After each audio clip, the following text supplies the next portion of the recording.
Kalena dhammat sawanang etamang kalamutamang.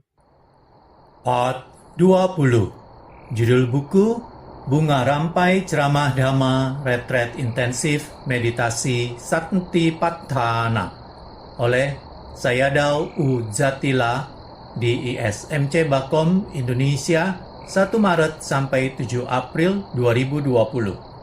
Penerjemah Bahasa Indonesia Sayalei Wajiranyani. Penyunting Bahasa Indonesia Pyong Tet Mui. Perancang sampul dan foto sampul tim Yasati.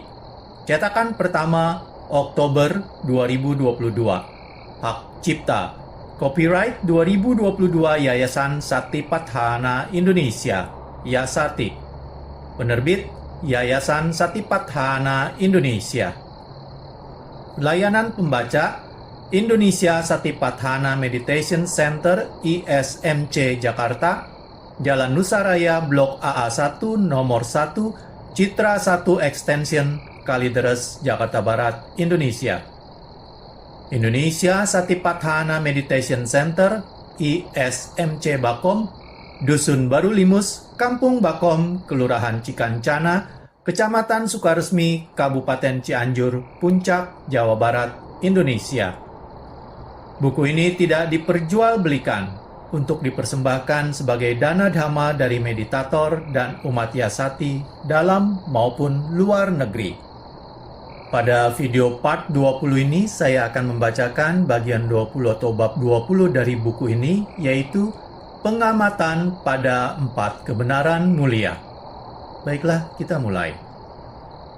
Pada malam hari ini, saya akan membahas tentang Dhammanupassana Saccapabba, yaitu melakukan pengamatan pada 4 kebenaran mulia sebagai objek Dhamma. Buddha bersabda bahwa bhikkhu yogi melakukan pengamatan terhadap 4 kebenaran mulia sebagai Dhammanupassana. Sekarang, bagaimanakah bhikkhu yogi melakukan pengamatan terhadap 4 kebenaran mulia ini sebagai Dhammanupassana? Bhikkhu yogi mengetahui bahwa inilah kehidupan kita, memiliki nama rupa 5 khandha, yang sungguh merupakan sumber duka atau penderitaan. Kita mengetahuinya.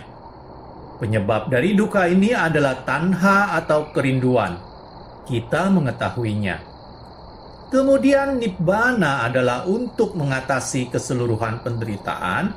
Kita mengetahuinya. Inilah jalan mulia beruas 8. Jalan untuk mempraktekkan berakhirnya penderitaan. Kita mengetahuinya. Bhikkhu, sekarang apakah sesungguhnya Arya Dukkha itu? Kelahiran merupakan penderitaan atau dukkha. Usia tua adalah penderitaan. Kematian adalah penderitaan. Duka cita, ratap tangis adalah penderitaan. Nama dan rupa, batin dan jasmani adalah penderitaan atau dukkha. Harus berkumpul dengan yang tidak kita sukai adalah penderitaan. Harus berpisah dengan mereka yang kita cintai adalah penderitaan. Apa yang kita inginkan tidak bisa kita peroleh adalah penderitaan. Jadi secara ringkas, 5 upadana khandha itulah sumber penderitaan. Bhikkhu, apakah jati atau kelahiran? Buddha menyatakan bahwa semua makhluk, apakah sebagai manusia, dewa, Brahma, hewan, semuanya dilahirkan dengan cara yang berbeda. Kita sebagai manusia terlahir langsung. Kemudian ada hewan yang juga lahir langsung, tetapi ada yang melalui telur. Para dewa, Brahma terlahir berwujud langsung. Ada yang terlahir di air untuk hewan atau serangga. Mereka yang terlahir di apaya akan muncul langsung. Banyak sekali cara kelahiran. Sebagai manusia, kita tidak berada di telur, tetapi kita berada di rahim ibu kita. Kemudian lahir langsung. Ada juga hewan yang harus terlahir melalui telur. berdiam dalam telur untuk beberapa saat, lalu menetas. Bagi yang terlahir sebagai dewa atau Brahma, mereka muncul secara langsung, tiba-tiba berwujud. Demikian pula yang terlahir di neraka, mereka muncul langsung. Ada pula yang terlahir di air seperti hewan dari kelompok serangga. Kita terlahir, kita memiliki khandha, juga ayat tanah, yaitu mata, telinga, hidung, lidah, tubuh, dan kesadaran. Biku, apakah usia tua? Kita yang terlahir sebagai makhluk hidup, setelah terlahir, kita akan berkembang dari jam ke jam, dari hari ke hari, dari bulan ke bulan, dari tahun ke tahun. Kita bertumbuh kembang menjadi tua. Gigi mulai tanggal, rambut beruban, kulit keriput. Usia kita juga berkurang. Mata dan telinga, indera kita juga menjadi aus. 1, 2, atau 3 hari, 1 bulan, 1 tahun, 10, 20, atau 30 tahun. Gigi tanggal, rambut beruban, kulit keriput, usia berkurang, mata, telinga juga mulai aus. Inilah yang dimaksudkan dengan usia tua. Apakah yang dimaksud dengan kematian? Setelah kelahiran, kita menjadi tua, kemudian mengalami kematian atau kemusnahan.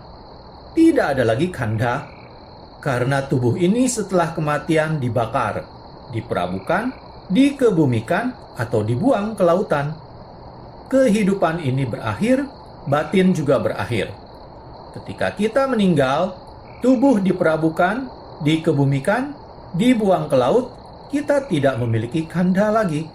Tidak ada kehidupan, tidak ada batin. Inilah yang dimaksud dengan kematian. Selanjutnya, biku, apakah yang dimaksudkan dengan duka cita? Ketika seseorang mengalami kehilangan atau kehancuran, bisa usahanya, perdagangannya, kerabatnya, orang tuanya, harta bendanya, apa yang dipunyai menjadi musnah, hilang. Kehancuran pada perdagangannya, uangnya habis, orang akan mengalami penderitaan. Atau soka, duka cita dalam batinnya. Dalam kehidupan ini, kita melihat adanya duka cita. 2 tahun yang lalu, Jepang disapu oleh hujan badai yang sangat kuat. Hujan badai ini memusnahkan, menghanyutkan rumah, juga manusia. Jepang yang secara ekonomi sangat kuat, tidak bisa berbuat apapun ketika dihantam oleh hujan badai yang sangat kuat. Banyak orang yang hanyut. Air menghanyutkan segalanya. Ada orang yang mengatakan, ia hanya melihat air menghanyutkan segalanya di film. Ia tidak membayangkan hal itu akan terjadi di negaranya. Sekarang ia melihatnya. Sungguh menakutkan. Kita melihat dalam kehidupan ini, sesuatu yang terjadi bisa menimbulkan duka cita atau soka. Lalu para biku, apakah menangis itu? Biku, ketika seseorang kehilangan, misalnya kehancuran pada perdagangannya atau kehilangan kerabatnya, mereka berduka. Melihat yang dicintai meninggalkan mereka, orang tua, suami atau istrinya, putra atau putrinya. Mereka adalah orang-orang yang menyenangkan. Mengapa harus terjadi hal itu padaku? Inilah yang dimaksudkan dengan paridewa atau menangis sambil mengucapkan sesuatu. Biasanya adalah pernyataan di saat kehidupannya. Ia telah melakukan sesuatu yang baik, dan orang itu tidak bisa menyimpan dalam benaknya, sehingga diucapkan pada saat kematian orang tersebut. Sayadaw menceritakan di Myanmar, zaman dahulu, ada kebiasaan, jika seseorang meninggal, maka orang lain menangis sambil mengatakan sesuatu tentang kebaikan dari orang yang meninggal tadi. Misalnya mengatakan, "Mengapa kamu meninggal muda? Bagaimana aku bisa hidup tanpa kamu?" Sayadaw mengatakan sekarang beliau memang tidak pergi ke pemakaman. Kebiasaan seperti itu sudah tidak ada. Tamu perkabungan paling hanya meneteskan air mata. Sayadaw biasanya meminta kepada yang pergi ke perkabungan untuk mengamati Marana Nusati atau Asuba saja. Di pedesaan masih banyak yang mempunyai kebiasaan menangis sambil mengatakan sesuatu. Nenek Sayadaw pernah menceritakan kepada Sayadaw, jika seseorang meninggal di tempat lain, berarti tidak ada yang bisa menangisinya, maka pihak keluarga akan membayar, menyewa seseorang untuk menangis sambil berbicara. Ini untuk mereka yang meninggal di tempat lain. Jadi harus membayar orang untuk menangis sambil mengucapkan pernyataan-pernyataan. Ini terjadi ketika Sayadaw masih muda. Tetapi kebiasaan membayar ini sudah tidak ada lagi. Biasanya jika orang tua meninggal, anak-anaknya menangis dengan kencang. Sayadaw mengatakan, walaupun Sayadaw tidak pergi ke tempat pemakaman, tetapi Sayadaw bisa mendengarnya karena antara tempat pemakaman dan senter Sayadaw tidaklah berjauhan. Orang tua atau anaknya mengatakan sesuatu. Sayadaw mengatakan, bagi mereka yang tidak mengenal tradisi ini, mungkin agak sulit memahami apa yang dimaksudkan dengan paridewa, yaitu menangis sambil mengucapkan sesuatu. Kemudian para bhikkhu, apakah yang dimaksudkan dengan khanika dukkha? Ketika misalnya kita merasakan sesuatu yang tidak kita sukai, ini menimbulkan penderitaan. Kita berpenyakit atau sakit, misalnya kanker atau jenis penyakit lainnya. Pada saat itu kita melihat dukkha, kita melihat penderitaan, kita melihat khanika dukkha. Bhikkhu, kemudian apakah yang dimaksudkan dengan penderitaan atau domanassa? Domanassa adalah rasa tidak puas. Misalnya, seseorang mengalami penderitaan dalam batin atau kesadarannya. Itulah yang disebut dengan domanassa. Bhikkhu, apakah yang dimaksudkan dengan upayasa? Ini adalah penderitaan yang sangat mendalam dalam benak, dalam kesadaran. Misalnya ketika terjadi suatu kehilangan, menimbulkan penderitaan, lalu penderitaan ini tertanam sangat dalam batin atau kesadaran. Inilah yang dimaksudkan dengan upayasa.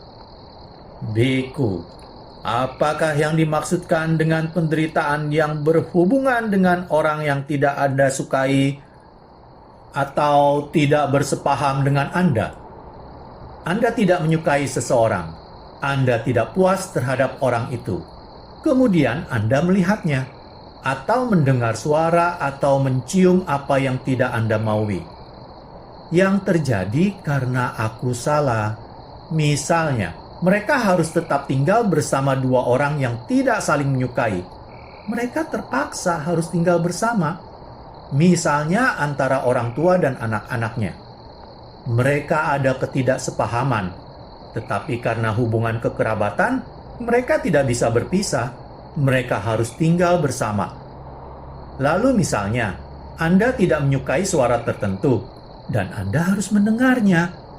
Ketika Anda harus berhubungan dengan seseorang, misalnya seseorang yang ada dalam hubungan kekerabatan atau orang di keluarga lain yang tidak disukai, ini akan menimbulkan penderitaan. Karena ketidaksukaan, tetapi karena adanya suatu ikatan, terpaksa harus tinggal bersama. Jadi di sini ada penderitaan yang ditimbulkan karena sesungguhnya Anda tidak menyukainya, tetapi Anda harus tetap berhubungan dengannya. Bhikkhu, apakah yang dimaksud dengan sesuatu yang Anda sukai, tetapi Anda harus dipisahkan? Misalnya, kita menyukai seseorang, bisa juga suara atau cita rasa, tetapi harus dipisahkan. Bisa terjadi kita menyayangi orang tua, saudara, keluarga, atau teman kita. Tetapi karena keadaan, harus terpisahkan. Misalnya karena mereka meninggal muda atau harus pindah ke tempat lain. Ini karena bekerjanya kamma, yang kita sukai terpaksa kita harus dipisahkan. Tetapi jika ada sesuatu yang tidak kita sukai, kita tetap harus bersama. Ini menimbulkan penderitaan.